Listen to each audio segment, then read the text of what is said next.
Tonight on News 5 Live, borders to reopen on January 1st. Waterloo to appeal NEAC's EIA decision. Belize and El Salvador have best tourism rebound in region. And Belize to get new U.S. ambassador. Details of these stories and more coming up in tonight's newscast. We have been a partner with SMART for over 10 plus years. We have a full SMART plan we use as our major driver for our business. We have a service that rolls over in that if you call one and it is busy, it rolls over to the next line. So once you call us, you can get us at any time. Before we got this SMART service, we were paying upwards of nearly $2,000 in phone bills. Since we've had our SMART service, we pay an average of about $600. So we've had tremendous saving, more than 50%. For the businesses, if you want to save money, switch to SMART because it is far more cost effective and the service is excellent. SMART continues to be innovative in bringing new technology and meaningful savings during these challenging times to businesses across Belize. Sign up for our VoIP technology or broadband packages and save more.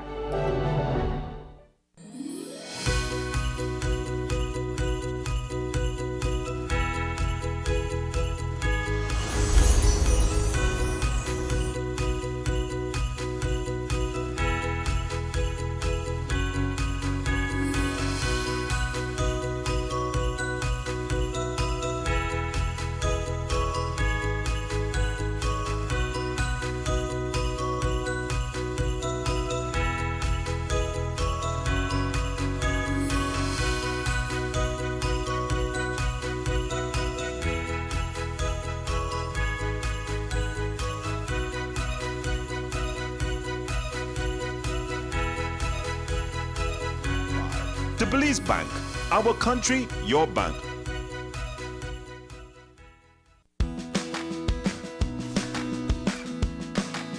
Beep disinfectant spray is certified by a U.S. EPA compliant lab to kill the coronavirus that causes COVID-19. Beep for a happy, healthy home. It's holiday season 2050, and the hottest trend is microplastics. For over a century, our ancestors have neglected the oceans. As a result, every food cycle on land and sea has been saturated with microplastics. And at Plastico, your trusted source for great meals, we pride ourselves on providing only the best in microplastics. Just like Mom used to make it. Wasn't your Plastico turkey delicious? So tender. It goes great with plastic soda. You heard it, folks. Plastico turkey, your best and only option this Christmas. We eat what we throw away. It all goes back into the oceans and then back to us as microplastics in everything we eat. Call for a strong single-use plastic ban in Belize. Our future depends on it.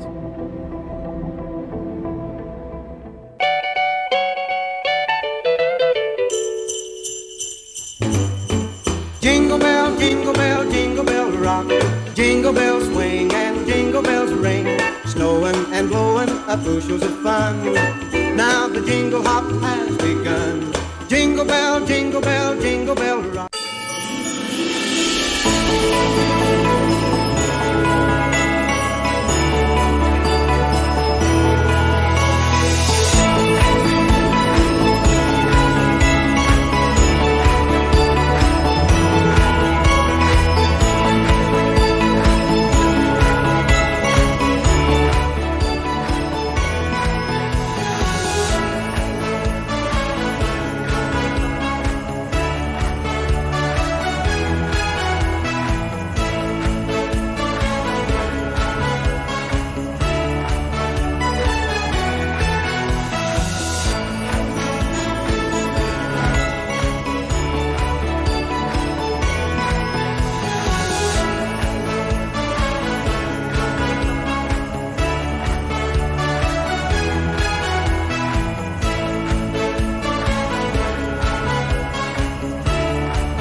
Taking its name from the venerable father of the nation, the George Price Highway stretches 77 miles from Belize City to Benqueviejo.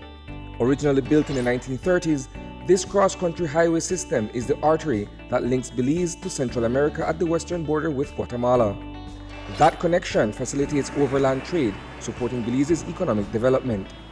Winding its way across the scenic countryside, the George Price Highway from Roaring Creek to Esperanza has been fully reconstructed to meet international standards, with particular emphasis on road safety. A shorter and hassle-free commute is best enjoyed when everyone obeys the traffic laws. To reduce the number and frequency of road traffic accidents, it means that a seatbelt must be worn at all times and the speed limit observed when traveling along the highway. It also means that pedestrians must use sidewalks and crosswalks where available. Buses should only board and discharge passengers at a designated bus stop. Road safety is everyone's responsibility. It begins with you. Hi, I'm Chef Sean Quillen. I love cooked fish fillet, and I prefer to get my fish straight at the fish market right here at Conchel Bay. But you see, sometimes you come out here and you don't know what you're getting. The fish has no label, it has no patch of skin. But don't worry about it. I am here today to teach you how to avoid fish fraud.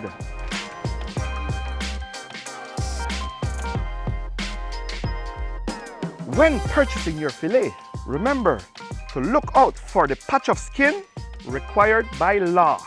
Or you could tell them by the physical characteristics: long and slender, barracuda, nice white meat, hagfish, the deep bloodline from the bow to the stand, that is jack. When buying in bulk or buying out of a bag, make sure to inspect each fillet individually to avoid what we call in a Creole, pussy in a bag. What a pussy in a bag? Fraud. If that's not the help you, because even for me as a professional chef at this man for 40 years, that's really challenging. All I could tell you is buy from a reputable source or buy it whole. And if all of that's not available to you, just go to fishrighteatright.com and we at Oceana have a fish identification chart. Because guess where you're going here now? We talk about bloodline just now one thing, and that's a snapper, right? Classic snapper. What kind of snapper this? This is the shark. Nurse shark. Highly illegal. No make they trick you, no make you buy pussy in a bag. Do the right thing. Fish right, eat right.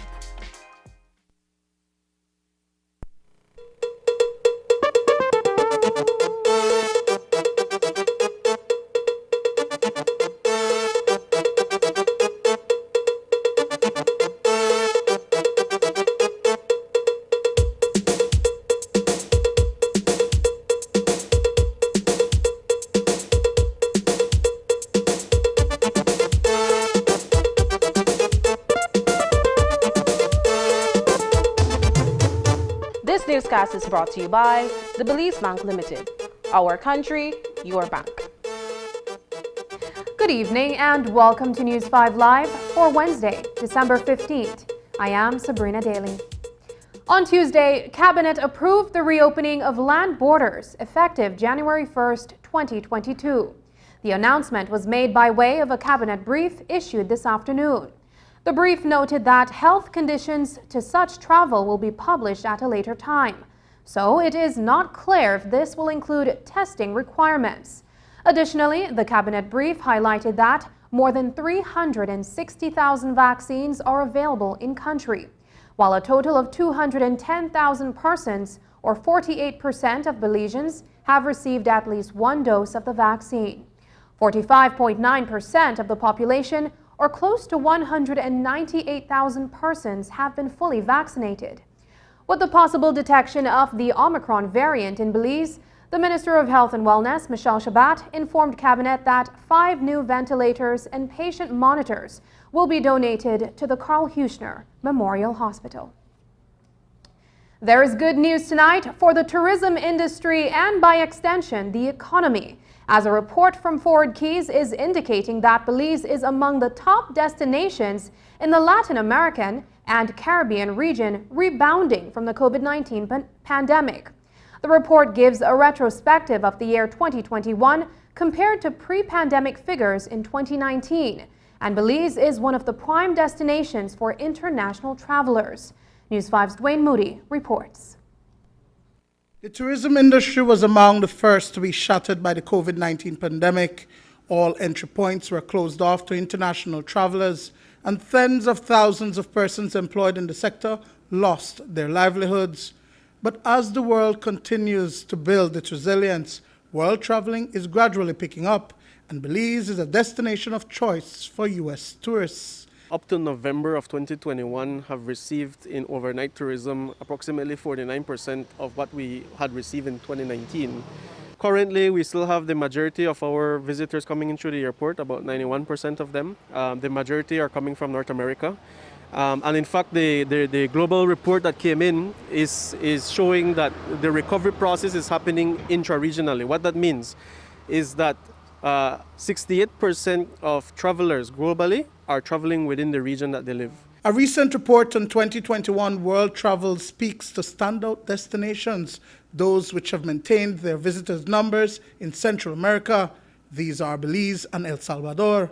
In fact, both countries achieved record visitation rates above 60% of 2019 levels throughout the year.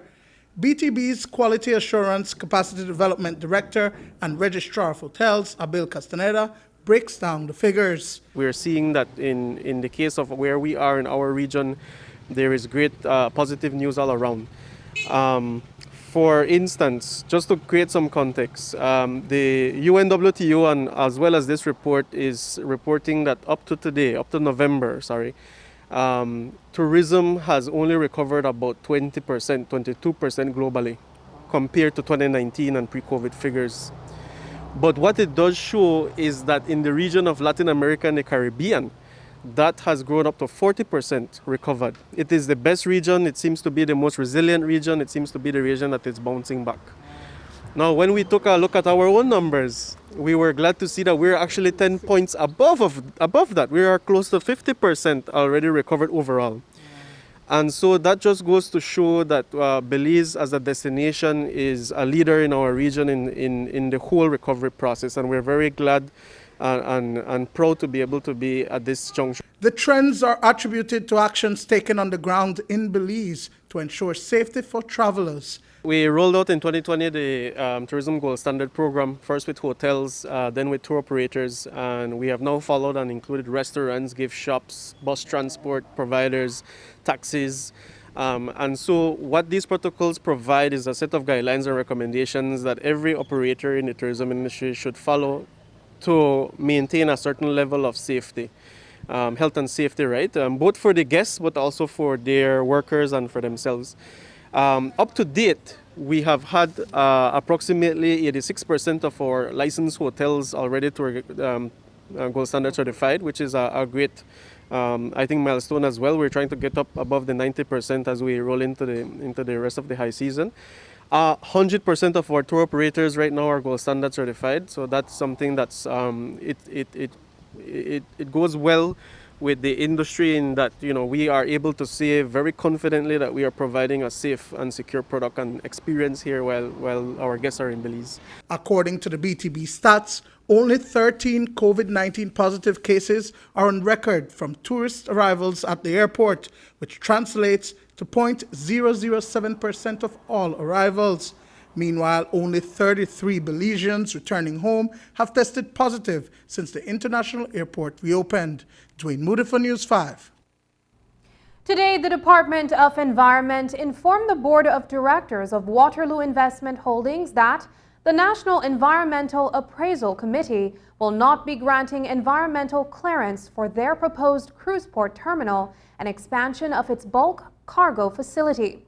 The letter from the Chief Environmental Officer says the committee is of the opinion that numerous submissions of documents and scientific data were, quote, lacking in completeness, unquote. They also contend the EIA report, addendum, and other information did not adequately address the provision of alternative options for the disposal of drudge spoils, among other issues, and allege insufficient consultations were held with the population to be affected nearest to the proposed project site. Waterloo, for its part, was issued a release stating its disappointment with the decision and categorically rejecting the allegation that the information submitted was incomplete. Waterloo contends both NEAC and the DOE that they responded to all questions and concerns raised in an, quote, expeditious and complete manner, unquote. They term the denial of the environmental clearance to be flawed and coming against provable requests for bribes from certain parties involved. Waterloo says it will appeal the decision under the environmental laws of Belize and terms the NEAC's decision as, quote, clearly tainted with illegality and irrationality and treaty rights under the bilateral investments treaty between Belize and the United Kingdom, unquote. Waterloo also intends to seek full disclosure of all submissions made by competing cruise port projects being developed by State Bank Enterprises and Portico Enterprises. Today, the Biden administration announced its intent to nominate 3 new ambassadors, and among them is Michelle Kwan for Belize. Kwan is a 2-time Olympic medalist and the most decorated figure skater in the United States. She became a diplomatic envoy in 2006 and was an active supporter of Biden during the 2020 campaign. The U.S. president will also nominate Caroline Kennedy as ambassador to Australia. She is the daughter of the president, John F. Kennedy, and former ambassador to Japan under President Obama. Furthermore, the U.S. president will nominate Robert Wood for alternative of the United States of America for special political affairs in the UN, with the rank of ambassador. Belize has not had an ambassador since the Obama administration, as President Trump did not appoint one during his tenure. After the break, the Commissioner of Police talks about ACP Vidal's suspension and violence at Crewman Lagoon. Stay with us. Merry Christmas, Belize! And to make it merrier, Brothers Habet and Habet have some great gifts for you. Like 15% off all decorative paints. That's Penta, Domestic, Dutch Boy, Berger, and Valspar. 15% off all power tools from top brands like Stanley, Black & Decker, DeWalt, Skill, and Bosch. 15% off Simpson generators and pressure washers. And 15% off Sunlight windows and doors. Plus, check out our clearance section with lots of good stuff, from 30 to 60% off. And of course, we're giving away $500 gift certificates to 12 lucky customers every day for our annual 12 Days of Christmas giveaway. Every $50 you spend gets you a chance to win. The merriest place to be this Christmas is Brothers Habet and Habet. So stop in today to pick up your gifts and fix up the place. My name is Kim. I'm 36 years old. I'm raising a 6-year-old daughter and I'm living with HIV. My greatest priority is to raise my daughter and be here for as long as I can with her. Well, it was around 2009. The moment I found out, when the nurse told me, I was shocked. It was hard at first to just hear that news. It was like somebody just took a ton of bricks and just dropped it on you, and you're like trying to figure out, how am I going to deal with this? Being HIV positive, I have experienced a lot of discrimination. I decided to be open about my status because I want to show other people that, you don't have to be afraid. You don't have to hide behind who you really are because of a disease. My belief is that if somebody is going to want to be around you and love you, they're going to love you for who you are. It's very important for a person who's HIV positive to stay on their medication. Like I said, I tested positive 2009. So literally it's going to be 13 years since I'm living with HIV. And out of that 13 years, it's like almost 11 to 12 years since I've been undetectable. It is important for people living with HIV to get screened for other diseases because in 2019, I was also diagnosed with HPV. My mom, she died from cervical cancer. With my medical condition, I decided that I would ask the doctor what would be best for me. And he said that, eventually it could lead to cervical cancer, and I did not want that because I already have one medical condition. And so I decided that I would do a hysterectomy. I'm very concerned about COVID. I made the decision to get vaccinated because I know it's a better form of protection for persons like myself. At first, I did not want to do it, I'm going to be honest. But I'm the type of person I like to read, I just don't go by what people say. I came to the conclusion that it's a form of protection, like I said, for persons like myself, so that's why I decided to do it. I would want people to know that people like myself that is living with HIV, we are normal people just like you guys. Don't just look at us like, oh, they're HIV positive. Look at us that we're all human beings and we deserve affection and love and the good treatment like everybody else.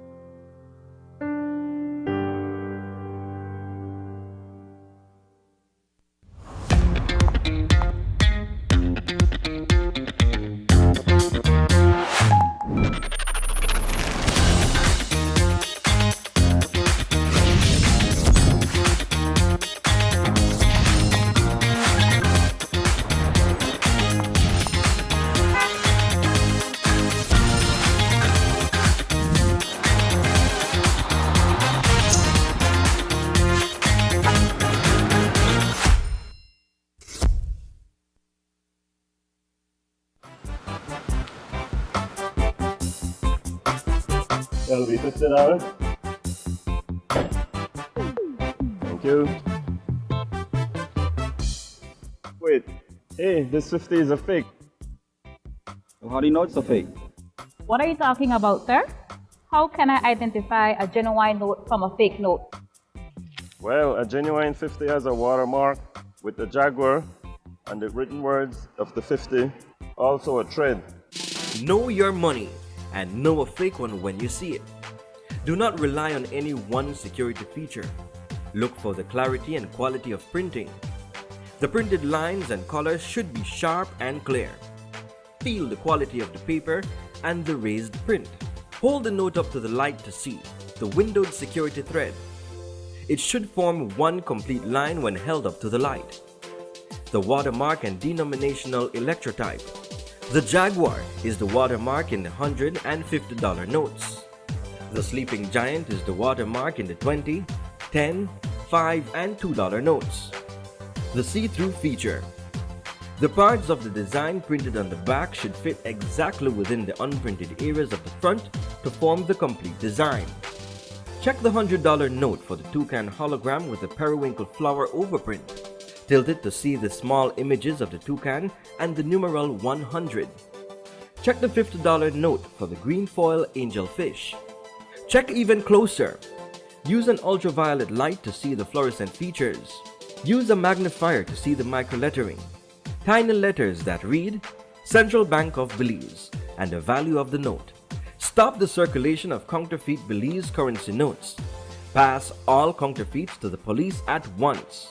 It is a criminal offense to hold or use a counterfeit. Be safe, be sure, know your money. As we reported on Tuesday, Assistant Commissioner of Police Marco Vidal has been placed on a 60-day suspension after the Security Services Commission approved a course of actions. Vidal's suspension takes effect December 13th, during which an investigation will be conducted and a case will be brought against him to the Security Services Commission for a tribunal. The charge against Vidal is administrative misconduct. Today, News 5 spoke with Commissioner of Police Chester Williams and Minister of Home Affairs Karim Musa on the disciplinary actions being taken against the senior officer. This is an ongoing investigation. I believe the investigation has shown thus far that there were administrative failures on the part of ACP Vidal when it came to assets of the police department. And of course, just general knowledge of your team's business, what they're doing at any given particular time. And so based on those initial findings, while the investigation is ongoing, ACP Vidal has been placed on suspension by the Security Services Commission. Would there be grounds enough for him to be removed from the department? I believe so. At the end of the investigation, there may be there may be a report based on the findings of that investigation that could amount to a dismissal from office, but we are not there yet. It has to do with administrative issues. We believe that as the commander of operations, there are certain things that administratively he failed to have done in managing the CAST team. What happens next is that the commissioner myself will submit to the CEO the file and all the evidence that we have, and then the CEO is then going to write Mr. Vidal what is called a show cause letter, asking him, in light of these allegations, explain why you should not be disciplined, and will give him time to respond. Mr. Vidal may respond either himself or through his attorney to the allegations outlined in the show cause letter. And based on that, if he exonerates himself by his response, then the matter ends there.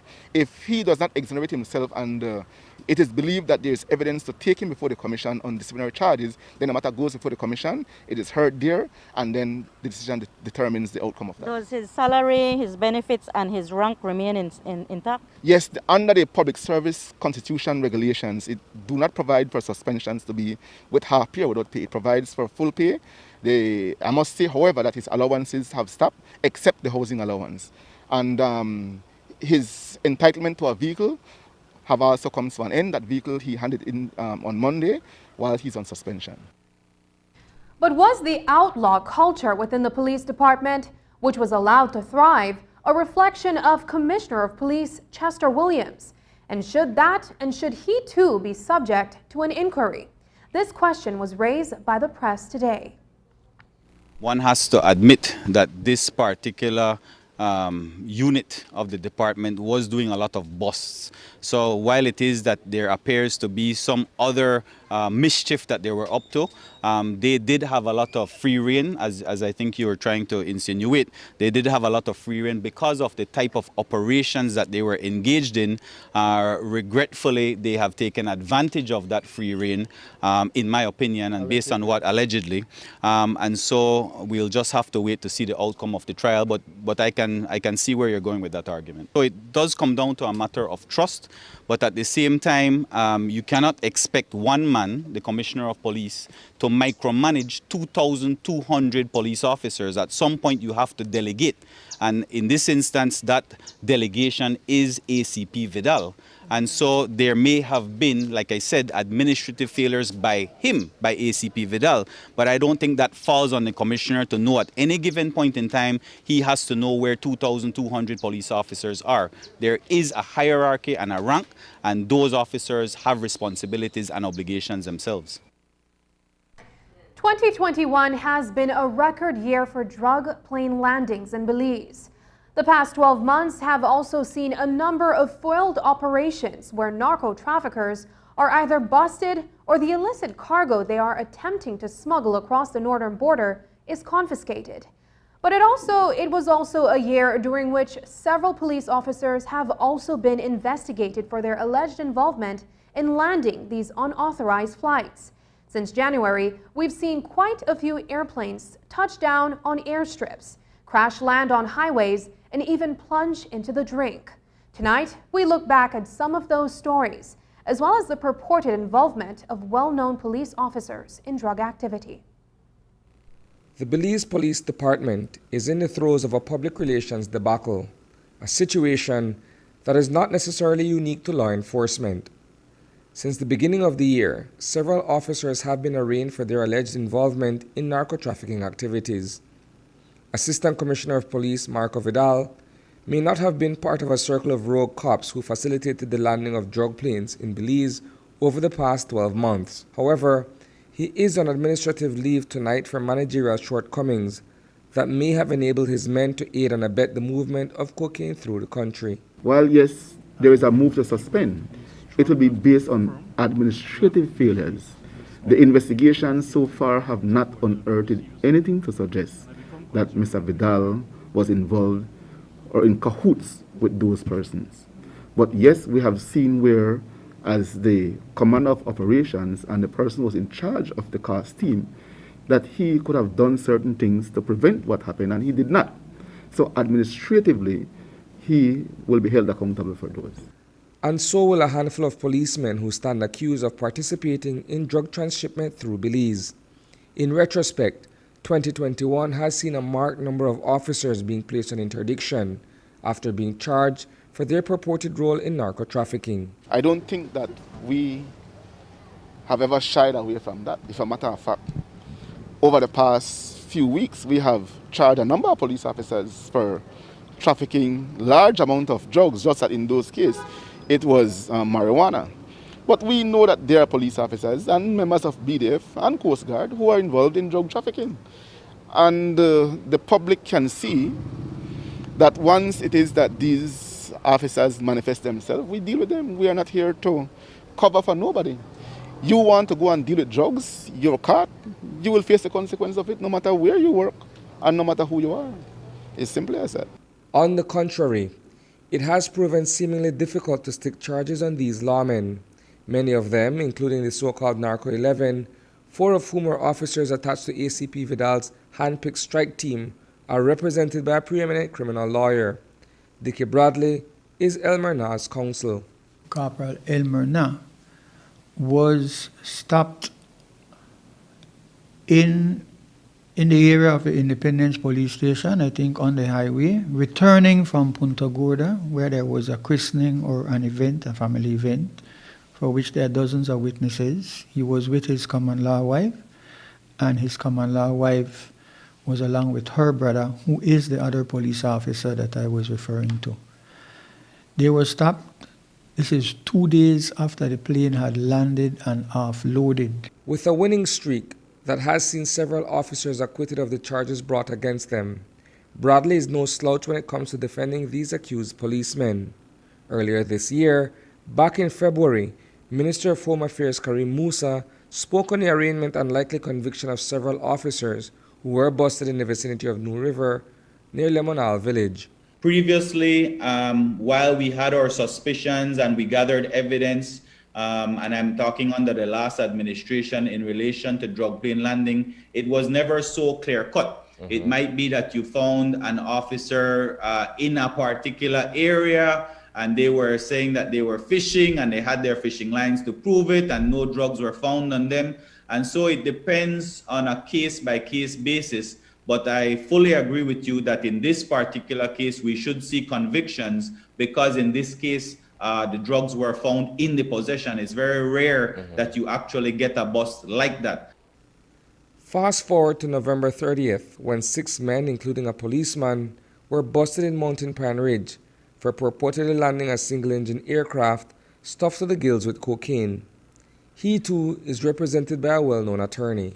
I can share with you that nothing incriminating in terms of what my clients were charged with. They were charged under Section 30 of the Civil Aviation Act that they conspired with others to land a plane. There is no evidence whatsoever in the police possession that I saw that would suggest that they were involved in the landing of any plane. Nevertheless, they were charged.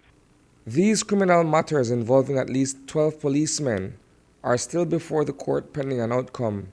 We note, however, that a tribunal has also been convened to try these cases outside of the judicial system to determine whether the accused officers will remain in the police department. Reporting for News 5, I am Isana Cayetano. The Crewman Lagoon. It is the location where over 200 families have been squatting for years. And just last week, where an internal brawl among group members of the MS-13 gang led to an assault upon a family and a suspected arson upon their house on Sunday night. Today, Commissioner of Police Chester Williams took his police department's meet and greet initiative to the residents. News 5's Marion Alley was there and has the details in this report. The swampy terrain in the Crewman Lagoon area in the Collett Division did not stop the Commissioner of Police from visiting with the residents of the area. The wet planks on the London bridges, some of which are broken or compromised by the constant weight of people walking on them, also did not deter him from going into the nooks and crannies of the area. After he emerged from the area, he told the reporters present what his goals are. There's a certain group of young men who are seemingly want to be in charge of the area. They want to control everything, including water supplies. And what we get to understand is that when they're not happy, they turn out the water supply and nobody have water within the area. Because from what I'm told, It is not WASA or BWS that controls the water supply. It is a particular person or family. We want to do a sweep through because we do believe that many of these persons back here are irregular migrants. And if it is that they're irregular migrants and they're causing us problems, then we don't need them in our country. In the days to come, the police department hopes to file gang-related charges against those who are members of the MS-13 gang, which the commissioner hopes will, in the meantime, deter criminal activity. To help him defuse the tension is a team of officers. I have along with me my deputy, Mrs. Magdalena, who is in another area. We also have Mr. Greenwich, we have Mr. Garcia, and we have other senior officers out of Benapan. We saw the need to come into this area today and do meet and greet. I must say that Mr. Guzman, who is the commander of community policing nationally, is also on the grounds with us today. We have also erected a police tent within this area so we can maintain police presence. In tandem with the intervention, the GI3 unit has also been tasked with entering the neighborhood and suppressing as much as possible the gang activity, which also holds the squatters to ransom. The low-lying landscape poses a challenge for the police to conduct mobile patrols. Hence, Williams has instituted a police foot patrol along the network of London bridges that lead to the homes. And for the very hard-to-reach houses, the police are using a drone to hover over and take images. But a lot of the information gathered is dependent on the interaction and trust between the police officers and the residents. One of the discussions I had with the mother of some of those who are involved today, I said to her that the information is that her sons are the leaders of a particular gang in this area. And as a parent, she needs to do what she can to speak to her children so that they desist from doing what it is that they continue to do to intimidate people. Yes, she shied away from the question, from what I had said to her, but at the same time did not deny the fact. We're still having difficulty getting cooperation from the victims of the chopping, but we believe that we'll be able to get the cooperation eventually. Williams indicated that 2 of the main suspects of the assault are in police custody and the hunt is on for 2 more. They will be charged in due course. All of them are reportedly brothers. Reporting for News 5, I'm Marian Ali. Williams says the number of irregular immigrants who are suspected of intimidating the residents are fewer than 20. After the break, using 2010 data to find new patterns in migration. But first, here is a look at the latest COVID-19 figures.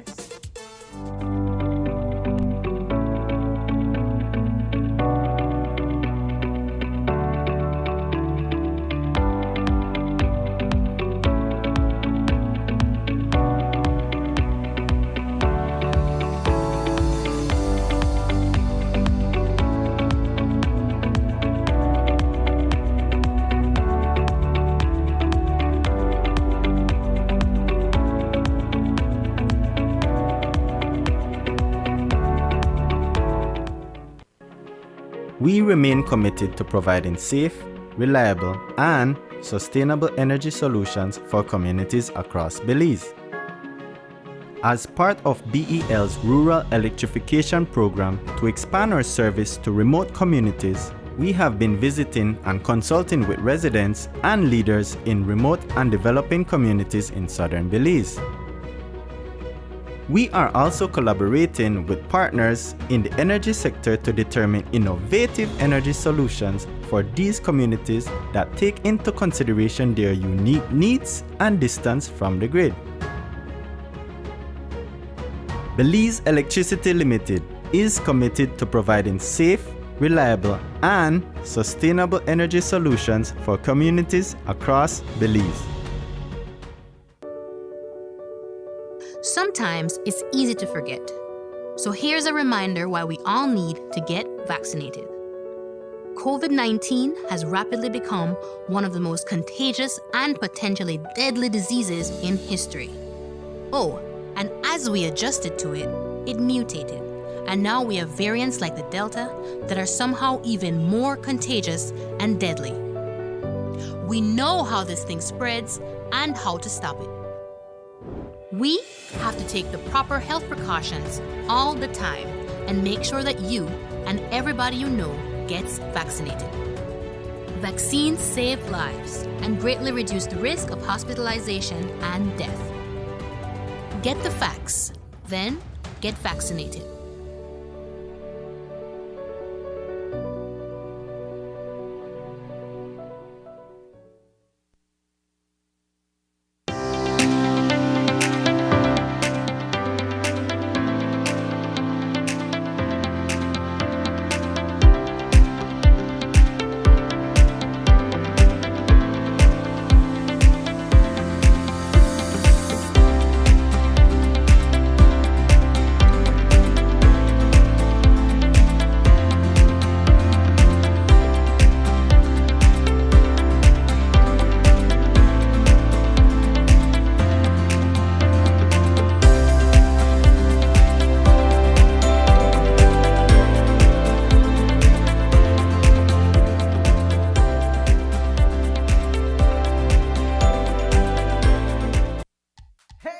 Have you gotten your Benny's dollars yet?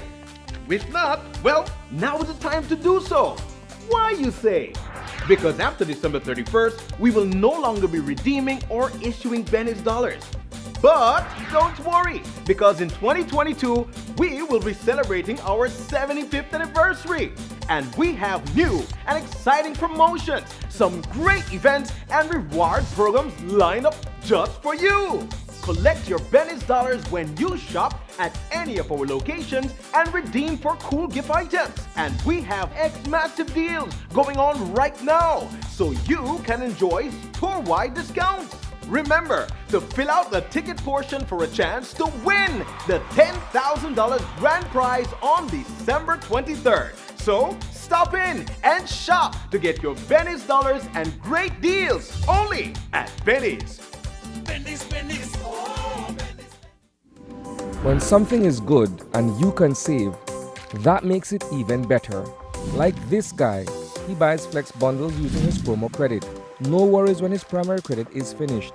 He gets talk, text, and data for free. Or her, she calls her family internationally with her promo credit. And with data packages so affordable, she even does video calls. Smart continues to offer great deals and affordable promotions. As a small business owner, she saves when she uses her promo credit to call the other guys. All Smart customers enjoy more triple days and knowing they can use their promo credit, which just lasts longer. Smart, bringing people together. The government of Belize has embarked on a plan to work with young men, primarily those caught up in the criminal justice system, through its Leadership Intervention Program. It is the brainchild of several people, including Minister of Home Affairs Karim Musa, William Dawson from the Wagner's Youth Facility at the Central Prison, and Dr. Richard Rosado of the Belize Police Department, among others. Minister Musa says the established Leadership Intervention Unit provides opportunities to hundreds of persons as a gang and crime-fighting strategy. Today, former NFL star and Hall of Famer Ed Reed is in Belize. He was invited by Minister Musa and was given a tour of the Wagner's Youth Facility at the Kobe Foundation and the Leadership Intervention Unit based in the heart of PIV in the Martins area. Reed was once the star athlete for Baltimore Ravens, Houston Texans, and the New York Jets. But the now retired NFL star has been working on violence prevention and youth development. As News 5 found out, Reed grew up in the slums of New Orleans and strives to be an inspiration to young people. You know, I work in the community. You know, if you look at my foundation, this is truly where I come from. Your message for them? Man, there's strength in numbers. You know, there's strength in numbers, like what they're doing now, cleaning the community. Just imagine doing that through every community. It changes, it builds it up, it makes it better. You know, I always give the analogy of a fist. You know, you want to get in a fight, you're not going to do it with your hands wide. There's no power there. But when you put it together, when everyone comes together like so, this is what you get, you know? That's how you change communities. That's how you change countries. That's how you change the world, by working together. I had the opportunity to meet up with Hall of Famer Ed Reed, And it was quite an engaging meeting that we had. Of course, everywhere I go, I sell Belize. So I told him, of course, about our jungles and our beaches and our warmth and our culture. And the people, of course, I spoke about our people. And we got to talking about his foundation. And it was similar in so many ways to the type of work that we're trying to do in a transformative way in terms of the leadership intervention unit. And I'm talking headed by Dr. Rosado and Mr. William Dawson and Michael Novello and all these guys who came to see me about 6 months ago to formulate this plan of action. So at a time when our government didn't have resources, we were just grinding, coming up with a plan. It's a very elaborate plan. Part of it includes offering employment opportunities, but not just civic pride, beautification, opportunities. We have to diversify. We have to identify the strengths of these young men and get them to work. So some of them would want to be carpenters, some of them would want to do construction, some would want to do welding. So this is just the start. Today we found the men cleaning up on Croton Lane. They are doing different communities every week. And Minister Musa says that there is already collaboration with City Hall. Now, the Belize Chamber of Commerce and Industries has also expressed interest. But who's fronting the bill? The Minister of Home Affairs was asked whether GOB is repeating a previous initiative by paying some 200+ men as a crime prevention tool using taxpayers' dollars. Minister Musa says that this is not to be confused with what was done by the former UDP administration. I don't recall the UDP doing a project like this, and I know that you always say we're taking pages out of their playbook, but any of these young men who were part of our state of emergency at prison can tell you for that 1 month it was a different experience than what they were used to. What they're used to is oppression and suppression and abuse. That's a entirely different approach that we're taking now. In terms of the employment, they're actually working. The former administration paid them to hold it down, so to speak. But that's not what young men want. They don't want a hands out. They want a hand up. They want an opportunity. And this is proof that that is all they wanted, because they're actually working. You are accepting that the state's purse is paying at-risk young men, as they would be called, to work in their communities. Yes, had you gone to the House meeting, which was in October, you would have seen that even the opposition United Democratic Party applauded this initiative. They supported this initiative wholeheartedly. It benefit the community in a big kind of way, because then each and every one a week will always have a thing to provide for the family and thing, and in there everybody try see what the best they could work and do what they need for the, so that we could maintain the family and thing, right?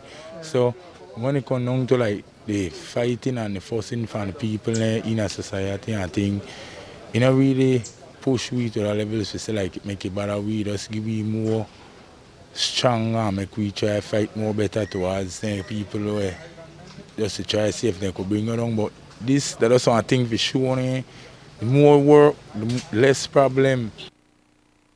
This morning, the Statistical Institute of Belize and the International Organization for Migration held a press conference to present the findings of a migration study using data from 2010. Although this is over a decade old, it was never analyzed. It will serve as a baseline for the upcoming census. Among the findings, over 41,000 migrants called Belize their home in 2010. Foreign-born migrants accounted for 15% of Belize's population. A rough estimate for today's figures suggests that the migrant population in Belize has grown to over 60,000. Data also shows that Belize has seen the greatest population growth in the region over the last decade. According to the IOM, most people who migrate to other countries do so for work-related reasons, family and studies. Others leave their countries for compelling and some tragic reasons such as conflict, persecution, or disaster. Although displaced people such as refugees and internally displaced persons represent a relatively low percentage of all migrants, they are usually most most in need of assistance and support. The information shows that 49,819 was the migrant population in 2010. Of that population base, we must say that 31.1 lived in the Cayo district and 8.2% lived in the Corozal district. By sex, we can say that during 1980 to 1999, there were more females than males migrating to Belize. Before 1980 and after 1999, there were more males than females who migrated to Belize. By age group, among foreign-born persons aged 44 and younger, there were more females than males. Among the foreign-born person aged 45 and older, there were more males than females. In regards to the dwelling type, the most common dwelling type, regardless of country of birth, was undivided private house. Foreign-born persons were more significantly more likely to live in barracks, 2.8%, compared to persons born in Belize, 0.3%. Among the foreign-born population, persons born in China made up almost 1/3 of those living in their own business, which they consider dwelling. As noted, this data from the migration study will serve as a baseline for the information that will come out of the 2022 Housing and Population Census. CEO in the Ministry of Immigration, Dr. Gilroy Middleton, says he hopes the information also helps to demystify migration. It goes back to the migration plan. As I noted, the simple information of where majority of migrants are. And as was noted, I think one of your questions was, how do we get updated information? And the response was from the next census. So some of the data may be outdated, going back to 2010. But the idea is that the migration plan is comprehensive. We'll have to sit down, digest the information, myself and the directors in the Ministry of Immigration, also Foreign Affairs and Foreign Trade, and then see how we could utilize it. But come January, we're sitting down with all the CEOs and technical individuals and asking them to inform us how migration relate to their ministries. The consultants will be interviewing them, and we hope by this time next year we'll have concluded that process to see the way forward. But there's a lot of information in there. As I noted, it demystifies migration. It tells us the largest foreign population, Guatemalans, and then followed by Hondurans, individuals from El Salvador.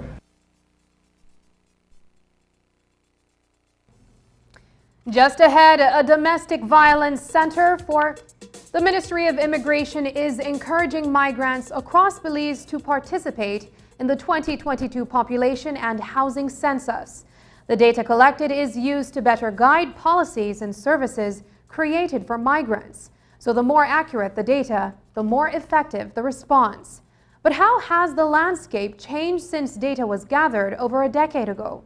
Acting Director General at SIB, Diana Trejo, shared. How has the landscape changed? I think that the results of the study that we did in September, the migration module, will give us a pretty good indication of what we could probably expect to come out of the census in terms of the composition of the migrants or the persons migrating to Belize, the age composition, ethnic composition, reasons for migrating that might have very well changed over the past decade. So I think that the information that we will be publishing in February should give a good indication of that. I will add regarding the report to be published in February, there were some questions that were asked in that module that we collected data in September from, and these included things like the type of visa that foreign-born persons are here with in country, what their status was when they moved to Belize, and I believe the regular and irregular categories were used there, and also what their current status is. So we don't, in the census, ask nationality status. I think worldwide it is pretty much accepted that asking nationality status can often be a deterrent to participation, and we need everyone to participate. However, we did within this module request nationality status, and so there should be some indication of count of persons who are in regular or irregular status based on what we were able to collect in February. Just ahead, a domestic violence center for San Pedro. But first, here's a weather update with data from the Belize Met Service. This weather update is brought to you by SMART.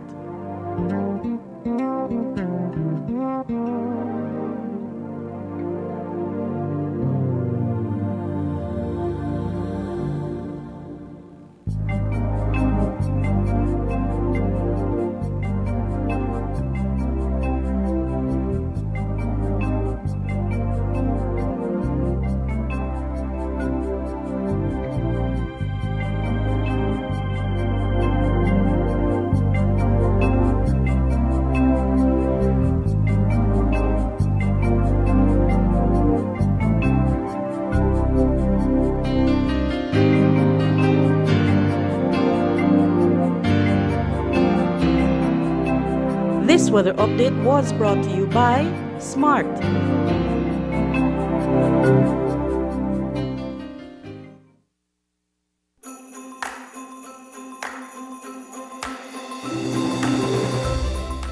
Maggie, season's greetings. Y'all, Patsy, that you that compliments of the season, girl. Yes, girl. So how you did do, girl, I'm here, Gary, girl, let go. Girl, not too bad, you know. That's 6 months now, so we barely feel it. And you're the do big Christmas shopping though. Yes, girl. You know every year the whole family come over to my house. Lot them out to feed. And Paul, even when we buy a new sofa set, I don't know who we're gonna try to impress. And you done your big Christmas shopping? No, girl, no kind of big shopping this year. I totally understand. Anyways, make I try to come out of this place. Bye. Not forget your tax receipt. Receipt? For the leave it a thing? It no matter, for the sake of accountability, we have to know that for we tax money, they go where it's supposed to go. You don't know, tax is important for the economy of every country. Taxes help pay for education, streets, and other government projects like grocery bag will benefit all of we. And you never know, when the economy pick up back, maybe Gary could even get back a job. You know, you're right. It's that time of year again. And whether you're buying gifts for loved ones, shopping for new furniture and appliances, or simply doing business as usual, the Belize Tax Service Department would like to remind you to always ask for a tax receipt with every purchase. Let us all do our part to ensure the further growth of Belize. Together we build our country, your contribution, our development.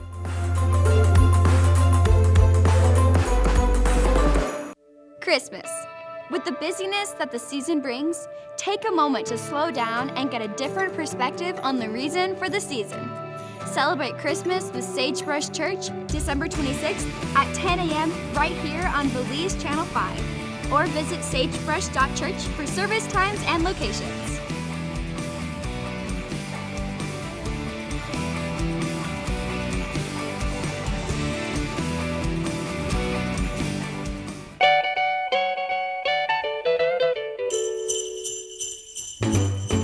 Jingle bell, jingle bell, jingle bell rock.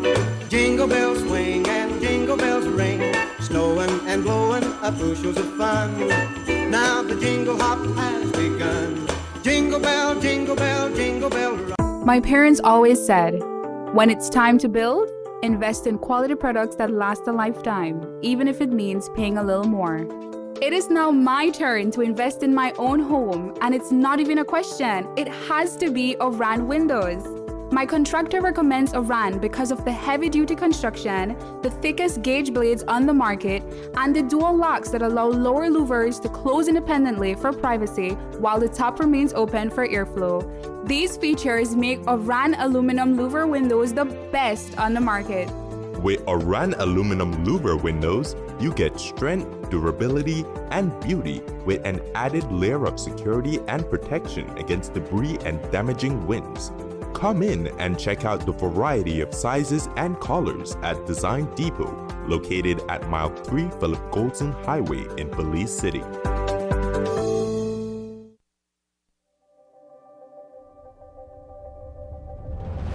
Bringing people together has always been SMART's mission and passion. That is why we are proud to have built a locally independent quality network from the ground up that spans the country with over 100 sites. We continue to add more affordable mobile data packages, broadband speeds, and voice services to meet your personal and business needs. SMART has set the standard of true competition with the most competitive prices on all services offered. We invite and welcome you to join the SMART family, where the value for your dollar matters. SMART will continue bringing new technologies, more affordable prices, network expansions, and people together. SMART, bringing people together. Today in San Pedro Town, the Hope Haven Domestic Violence Outreach Center was officially opened in the San Mateo area in Hamburgers Key. The center will be offering services to both women and men who are experiencing domestic violence. With assistance from our correspondent on the island, News 5's Dwayne Moody files this report. It took months of hard work from volunteers to restore the site, but today this property becomes a sister facility to the Hope Haven Children's Home under the NGO Raise Me Up. The Hope Haven Domestic Violence Outreach Center is a monumental achievement for the island, says Operations Director Christina Romero. We find that it is important to offer services to women and men who have fallen victims to domestic violence.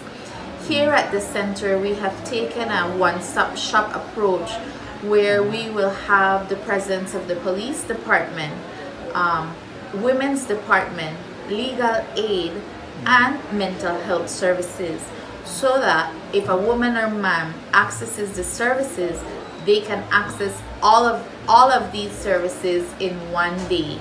Among those attending the official opening of the facility was the Special Envoy for Women and Families, Rosanna Briceño.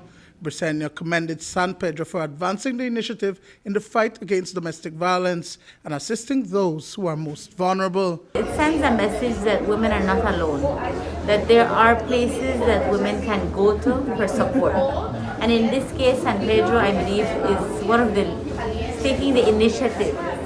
It's leading the fight against domestic violence by providing support. These women can get all the services that they need to help them rebuild, to help them focus on what will be their next step. So I believe that a center, a home, a safe haven for women throughout the districts, throughout this country, would be wonderful to see them duplicate or replicate what San Pedro is doing right now. Area Representative Andrew Paris said that domestic violence is very much alive on the island and many families are suffering in silence.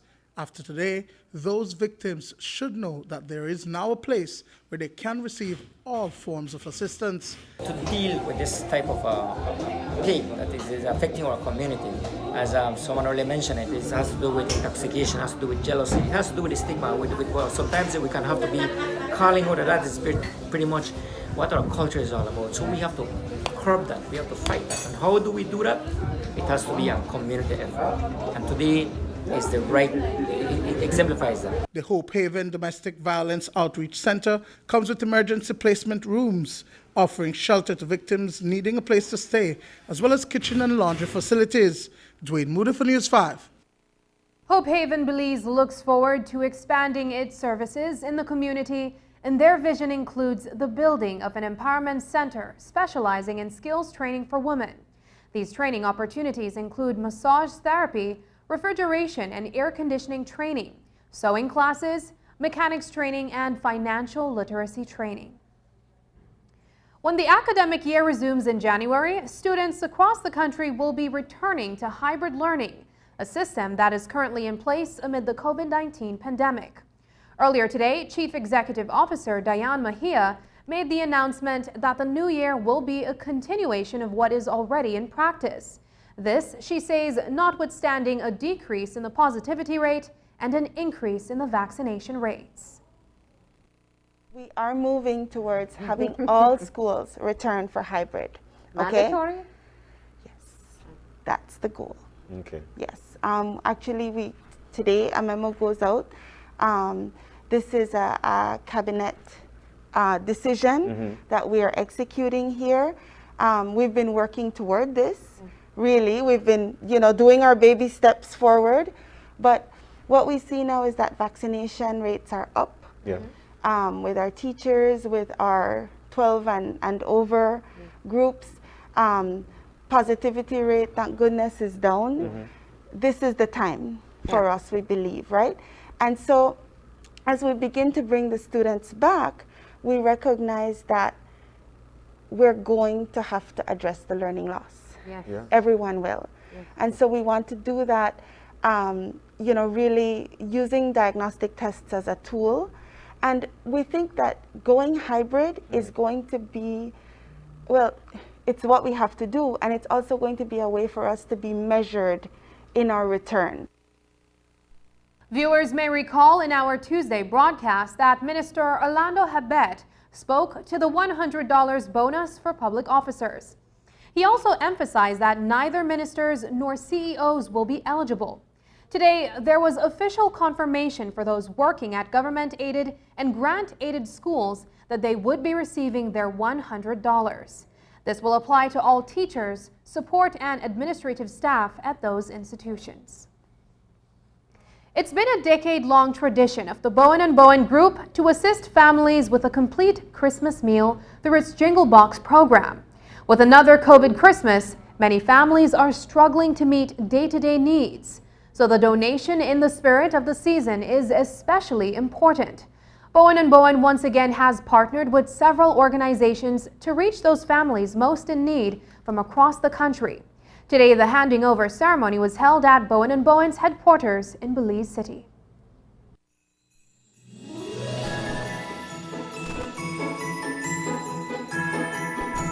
The Bowen & Bowen family is keeping the tradition alive and bringing Christmas cheer to over 200 families across the country. It comes in the form of a box with all the trappings of a Christmas dinner. It is a B&B employee initiative. As a matter of fact, we refer to them as B&B members. It is a members initiative. Everybody coming together. There is a donation that is being made. The P&C department comes around, asks you, what are you able to give? And once we've done all that giving, then B&B company actually matches that. Following the matching of that, we set out on the journey of getting these products. And this is actually an initiative to provide much needed families with a Christmas meal, a warm Christmas meal. So who will be getting a Jingle Box? B&B is collaborating with non-profit organizations such as the St. Vincent de Paul Society, World Pediatric Project, Belize Cancer Society, St. Martin's Parish, the Women's Department, Hand in Hand Ministries, HelpAge, and others to help identify and distribute the boxes. We deal with patients who are in need of surgical care. So most of these families that we have handpicked out are patients who are really in need of these boxes. I know it's a hard time, especially with COVID and everything. And surgical care is something that most patients and their families don't really have money for. So these patients will really be happy. Their family will be really, really enthusiastic of receiving these boxes because it's a hard time for them.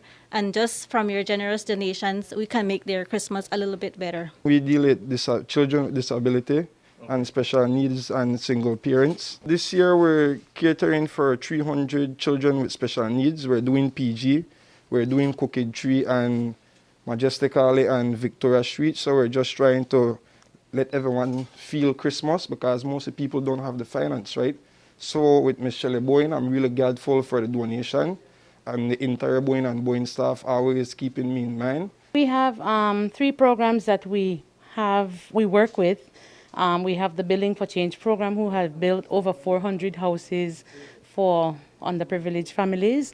We have the outreach program, who works with children who are infected with HIV and AIDS, and we have a scholarship program. And so these food boxes will be shared amongst all our clients. I'm sure whatever it is that we have in those boxes will make their Christmas better, and they will be appreciative of the assistance that Boyne and Boyne has offered to them over the years. We have remained on the list, and we are grateful to you for all the assistance that you have provided to Hand in Hand Ministries. Each jingle box is valued at about $100. Dwayne Moody for News 5. Up next, will this COVID Christmas be more joyful? It can be if you play it safe. Details when we return. COVID-19 vaccination, some people may experience side effects such as soreness at the injection site, chills, nausea, body aches, or a fever. But these symptoms go away after a few days. These side effects are a result of your immune system responding to the vaccine and are not a sign that you are sick with COVID-19. The COVID-19 vaccines will not give you COVID. When you receive your vaccine, the health worker will advise you what to take if you are experiencing any of these side effects. Remember, these mild side effects cannot compare to you not being able to share memorable moments with your family and friends if you fall gravely ill from COVID. Vaccines bring us closer.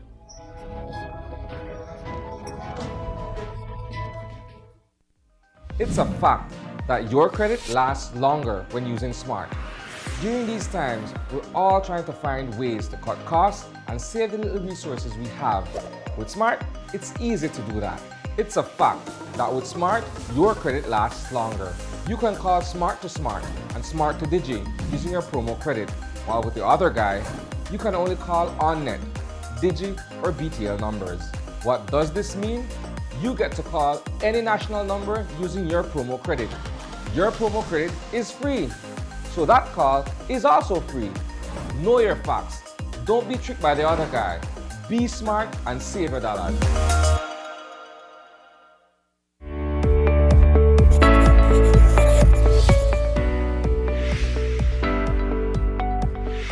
What is the Pfizer COVID-19 vaccine? The Pfizer COVID-19 vaccine is an RNA vaccine that triggers our immune system to develop antibodies against the SARS-CoV-2 virus that causes COVID-19. It helps to reduce hospitalization, severity of the disease, and death. What is the Pfizer vaccine made of, and is it safe? The Pfizer vaccine is made up of mRNA messenger ribonucleic acid, which are molecules that carry the genetic information needed to make proteins, lipid, salts, and sugar. It is safe for persons 12 years and older and does not contain the COVID-19 virus, hence cannot cause infection. Tests have shown that the vaccine is effective against current virus variants. Who should take the Pfizer vaccine? The Pfizer vaccine should be taken by persons 12 years of age and older who do not have severe allergic reaction after a previous dose of vaccine or have not had severe allergic reaction to any ingredient of this vaccine. 2 doses of the vaccine are required 3 weeks apart. If you are between the ages of 12 and 17 years, you are required to present a signed consent form before you are vaccinated. What are the side effects of the Pfizer vaccine? Some common side effects of the Pfizer vaccine are headache, fatigue, muscle pain, fever, chills, and swelling at the injection site. If side effects persist, contact your doctor as soon as possible. Does the Pfizer COVID-19 vaccine prevent infection and transmission? No, vaccination alone does not prevent infection and transmission. We are still required to continue to wear masks properly, physically distance, wash and sanitize hands often, practice proper coughing and sneezing hygiene, and avoid crowds.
Great Belize Productions, Channel 5, proud winner of 5 Caribbean Media Awards for 2019 and 2020. Best Television News Item, Best Responsible Coverage of Children's Issues, Best Health Education Journalism, Best Television Commercial Spot, and the People's Choice Award, with special mention by the jury in the Best Television News Item category. As far as the COVID restrictions are concerned, the Commissioner of Police had some sobering advice for everyone. The COVID-19 pandemic, he said, is one that every Belizean should take seriously. And with a population of over 400,000 people to just over 2,000 police officers, it will take responsible behavior on the part of everyone to control the COVID numbers. When you have people behaving irresponsibly, having parties here, there, and everywhere, having social events here, there, and everywhere, these are the things that takes the number up. Now we're seeing the numbers are going down again. So people begin to feel lax. Oh yeah, the number go down now, so I could go drink, no, I could this, I could that. No, the numbers are going down. We must continue to do what we're doing to keep the numbers down. At the end of the day, I believe we have lost too much of our people to COVID-19. And we can't blame nobody but ourselves. Because we go party, because we're young, we think that if we catch the virus, we're not dead. We go party, we catch it, we carry it home to our granny or our grandpa, and then dead. That is irresponsible behavior. And at the end of the day, there's nobody to be blamed but the persons who are out there behaving irresponsibly and taking the virus to those who are vulnerable and killing them. So I want to appeal to our people. As we enter this Yuletide season, please remember that we are not out of the woods where COVID-19 is concerned. Yes, the police will be out there in full force to enforce the regulation, but the police cannot be everywhere to monitor everybody's behavior. Do not do things that you know the regulation forbids you to do, because doing so may put your life and the lives of others at risk. I think a valid concern was brought up that a lot of police officers do ignore or do not adhere to the restrictions, and we've seen them. How do you police the police? Well, Marian, you are the media, right? When you see them, take the picture and send it to me. While the Christmas season is usually joyous, it can result in misfortune for people who become vulnerable to thieves. Commissioner of Police Chester Williams says there will be more patrols to try to control the level of criminal activity that happens at this time of the year. But aside from that, there are some do's and don'ts guidelines to follow. Most celebrations do require more drinking. It's just so unfortunate that some people drink and tend to lose control of who they truly are and become another person. And that then leads to other issues. And so yes, as a department, we are doing what we can through our anti-crime effort to put patrols within the different areas, particularly business areas, because again, there'll be a number of persons who will be shopping during this time, and criminals will take advantage of the opportunity of these people shopping and may want to rob them, as the case may be. And so we have presence in the commercial areas while not neglecting the gang-ridden areas, because we still do not want to be looking after one area and then things spiral out of control in the other area.